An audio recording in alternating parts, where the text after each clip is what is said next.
Hello बच्चों। तो चलिए आज एक बार फिर इलेक्ट्रिसिटी का पहले चैप्टर में आपका बहुत बहुत स्वागत है।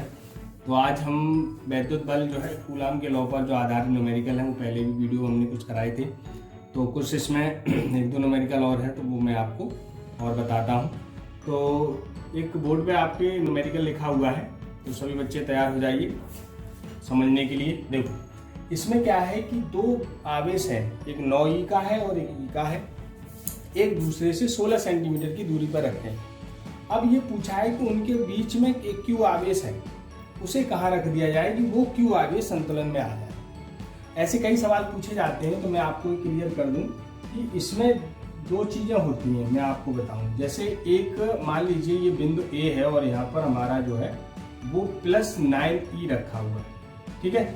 और उसके बाद एक जो है यहाँ पर आवेश है वो b है और यहाँ पर रखा हुआ +q, और इनके बीच की जो दूरी है वो कितनी है, 16 सेंटीमीटर है, जैसा कि प्रश्न कह रहा है, ठीक है बच्चों। अब इसमें क्या है कि q आवेश है, तो हम मान लेते हैं उसे कहाँ रखना है। तो हम मान लेते हैं कि a बिंदु से यहाँ से उसको क्या करना है, बिंदु a से या 9+9e से x दूरी पर रख दो। यहाँ पर एक बिंदु P है, यहाँ पर हमने क्या किया, Q आवेश रख दिया। तो इस आवेश से उसकी दूरी कितनी हो जाएगी, वो टोटल है 16, इसमें से x निकल गया तो ये कितना हो गया, 16 - x ये रह जाएगी इसकी। तो सबसे पहले ये Q की दूरी, इससे दूरी निकालनी पड़ेगी, वो हमने मान ली है, और इससे हमने 16 में से ये घटा देंगे तो ये इस आवेश से इसकी दूरी और दोनों आवेशों से इसकी दूरी हमने निकाल दी, ठीक है। चलिए, तो ये हमारा एक चित्र हो गया छोटा सा। अब हम ये करेंगे, इसमें एक ध्यान रखेंगे कि जैसे इसमें ये पूछा है क्यू आवेश संतुलन में हो जाए, तो जब क्यू आवेश संतुलन में पूछा गया है तो इन दोनों के बीच में बल और इन दोनों के बीच में जो बल है उनका टोटल, यानी कि इनका जो इसमें और इसमें जैसे इस तरह है, इस पे बल ये लगेगा और इस पे, तो ऐसे संतुलन में हो जाए तो इनके बीच में लगने वाला बल और इनके बीच में लगने वाला बल बराबर होना चाहिए, ठीक है। पहली बात इसमें यही पूछा है। कभी कभी ये पूछा जाता है कि ये तीनों संतुलन में हो, ध्यान रखना बात, इसमें केवल पूछा है क्यू संतुलन में हो, तो क्यू इनके बीच में बल और इनके बीच में बल बराबर होने चाहिए, संतुलन हो जाएगा इस तरह करके ऐसे। अब ये पूछा है कि तीनों संतुलन में हो, तो तीनों संतुलन में कभी किसी सवाल में पूछा गया हो तो मैं आपको इसी सवाल में बता दे रहा हूं कि किसी एक आवेश या तो इस पर या इस पर नेट जो है बल निकालिए, यानी कि जैसे हम सपोज कर लें इस पे हमें निकालना है, तो इसके और इसके बीच में बल और इसके बीच में जो बल होगा उनका टोटल कुल परिणामी वो क्या होगा, 0 होना चाहिए। तो हम क्या करेंगे, इसके और इसके बीच में बल F1 मान लो, इसके और इसके बीच में F2 मान लो, दोनों का प्लस F1 + F2 = 0। उसके बाद हम ये निकाल लेंगे। तो चलो हम आगे सवाल करा देंगे, फिलहाल में इसकी बात आती है। तो इसमें हम मान लेंगे कि माना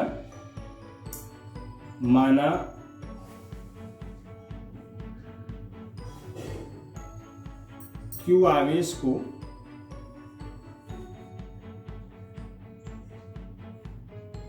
(9e) आवेश से x दूरी पर रख दें,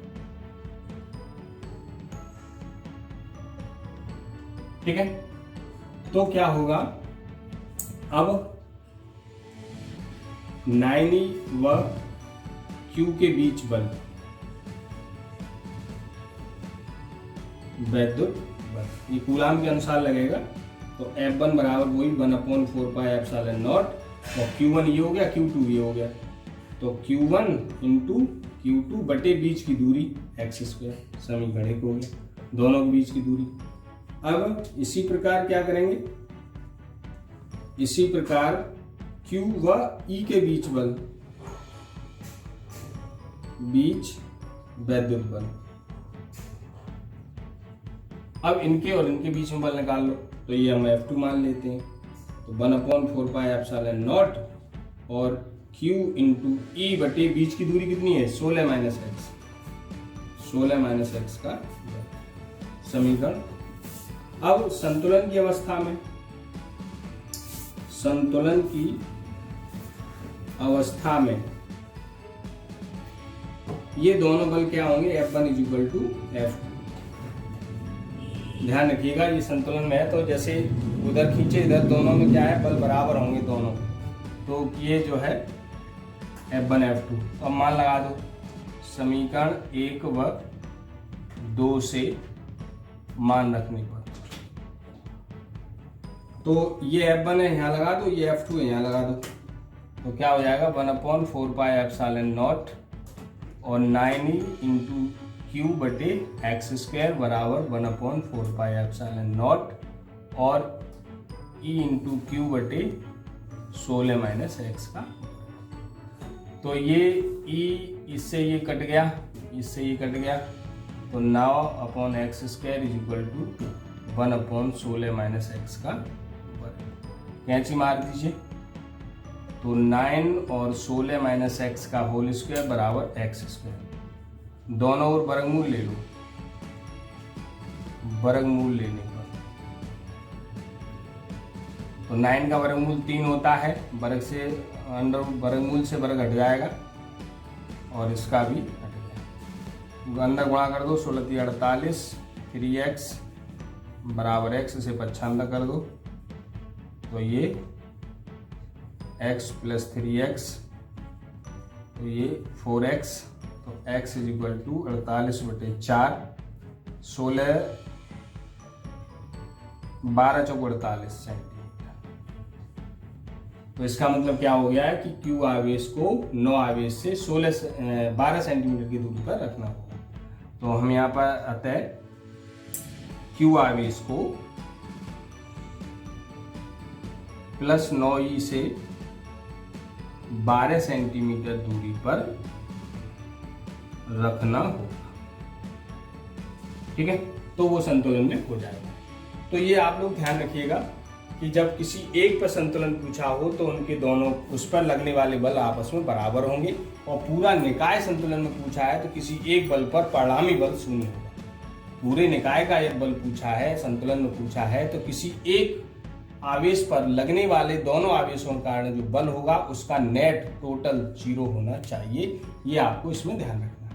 ओके बच्चों, तो नोट कर लीजिए, और अगला वाला जो है न्यूमेरिकल वो अगले वीडियो में बताएंगे।